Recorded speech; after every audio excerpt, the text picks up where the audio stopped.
You have been lonely for so long that you have stopped calling it lonely. You just call it life now. And the hardest part is not the empty Friday nights or the unanswered texts or the relationships that quietly stopped being what they used to be. The hardest part is that even God feels far.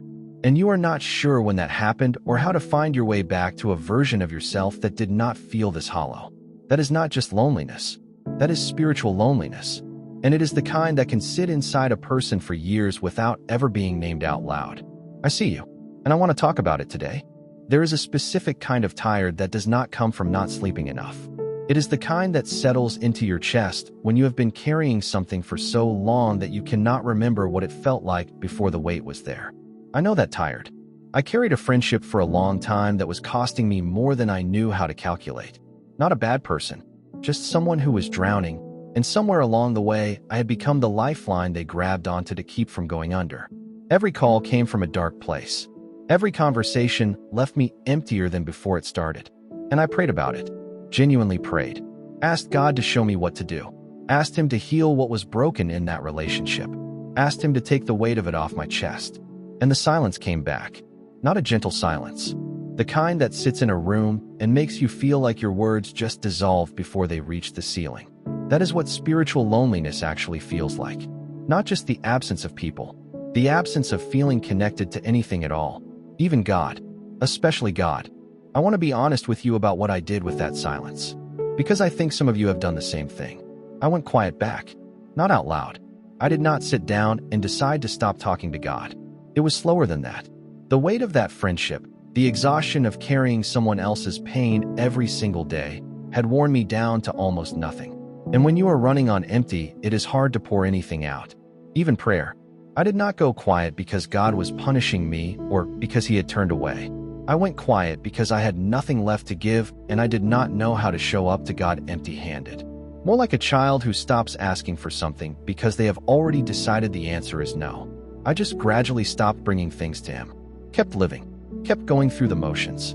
But the conversation went thin and then it went silent on my end too. That is spiritual loneliness. And it is the loneliness nobody talks about because most people are too ashamed to admit they went quiet on God first. And the loneliness that followed was a different kind than anything I had felt before, because it was not just the friendship that felt far. It was God too. And I had done that one to myself. There is something in Hosea chapter 5 verse 15 that I could not shake during that season. God speaking and saying, I will go and return to my place until they acknowledge their offense and seek my face. In their affliction, they will seek me earnestly. I used to read that and think it sounded harsh. But sitting in that silence, I began to understand it differently. Not punishment, more like a father stepping back just far enough to see if his kid will turn around and look for him. Not a door closing, an invitation to look up. I kept not turning around. Weeks turned into longer than I want to admit. And the friendship I had been praying about did not get better. It got heavier. I was still answering calls I should not have answered. Still carrying weight that was not mine to carry. Still afraid of what would happen if I let go. Fear is a convincing reason to stay in things that are slowly taking you apart. But here is what fear does not tell you. It does not tell you that staying in something out of obligation and staying in something out of love are two completely different things. And your soul knows the difference even when your mind is too tired to figure it out. I held on to Deuteronomy chapter 31 verse 6 in more hard seasons than I can count. Moses saying to a group of people standing at the edge of something terrifying that the Lord your God Himself is who goes with you. He will not fail you nor forsake you. Not because it made the hard thing disappear, because it reminded me I was not walking into it alone even when every single thing around me felt like proof that I was. I did not feel that at the time, but it was still true. The friendship ended the way most hard things end.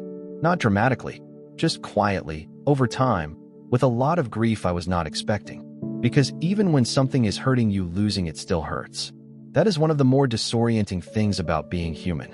And in that grief, I finally started talking to God again. Not because I had figured anything out, because I had run out of other options and I was exhausted by the sound of my own silence. It did not feel like anything at first. That is the part nobody tells you about coming back after you have gone quiet for a long time. It feels like starting over in an empty room. You say the words, and they just hang there. You do not feel the warmth you remember. You wonder if you waited too long. You did not wait too long. Nahum is not a book most people spend much time in. It sits quietly between the more familiar voices, and most of us thumb right past it. But I landed on Nahum chapter 1 verse 7 in that season of coming back, and it stopped me. The Lord is good, a stronghold in the day of trouble. He knows those who take refuge in him. He knows.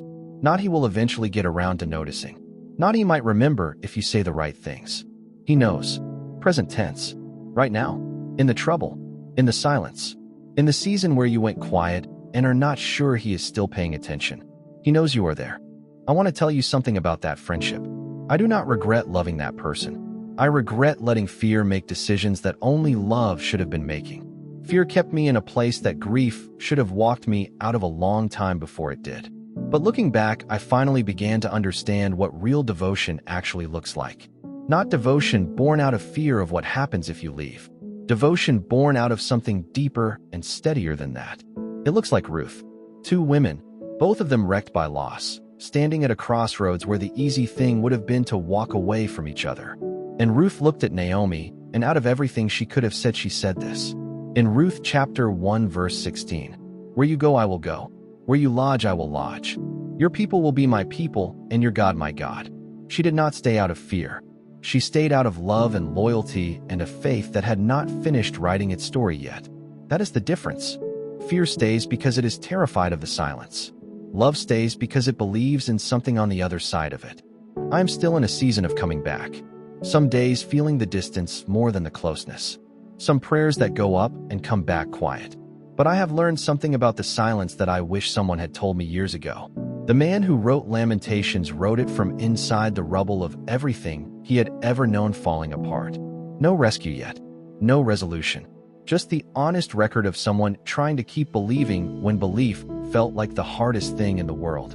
And right there in the middle of that ruin, he wrote it down in Lamentations chapter 3 verses 25 and 26 like he needed to see it in front of him. The Lord is good to those who wait for him, to the soul who seeks him. It is good that a man should hope and quietly wait for the salvation of the Lord. He called the waiting good, not pointless, not a sign that your prayer did not land, not proof that you are too far gone to find your way back. Good.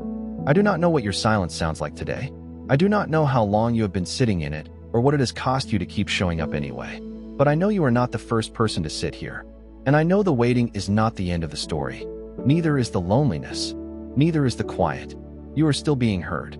Even now. Even in this. Drop the word waiting in the comments. Just that one word.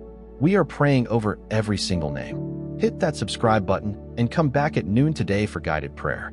We are going to sit in the silence together and bring it straight to God. Before you close out, take a screenshot of the presence card on your screen right now. Write it down if you have to. Keep these scriptures close. You are going to need them this week. Come on this journey with us. We will be here.